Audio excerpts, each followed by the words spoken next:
அண்மை செய்தி, விமான நிலையத்திலிருந்து கிளாம்பாக்கம் வரை மெட்ரோ திட்டத்தை விரிவாக்க அறிக்கை சமர்ப்பிக்கப்பட்டுள்ளதாக அறிவிப்பு வெளியாகியிருக்கிறது. முழுமையான விவரங்களோடு எமது செய்தியாளர் தாரணி முத்து இணைந்திருக்கிறார். வணக்கம் தாரணி, விவரங்கள் என்ன? வணக்கம் பத்மநாபன். சென்னை விமான நிலையத்திலிருந்து கிளாம்பாக்கம் பேருந்து நிலையம் வரை மெட்ரோ ரயில் திட்ட விரிவாக்க பணிகளுக்கான திட்ட அறிக்கையானது தமிழ்நாடு அரசிடம் சமர்ப்பிக்கப்பட்டிருக்கிறது.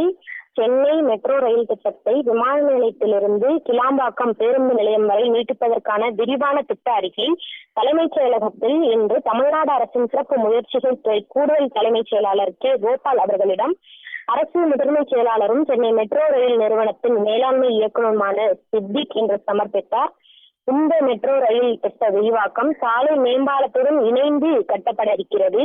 இந்த திட்டமானது கிளாம்பாக்கம் பேருந்து நிலையத்திலிருந்து தடையற்ற சாலை போக்குவரத்து மற்றும் மெட்ரோ இணைப்பை வழங்குவதற்காக திட்டமிடப்பட்டிருப்பதாக தெரிய வருகிறது.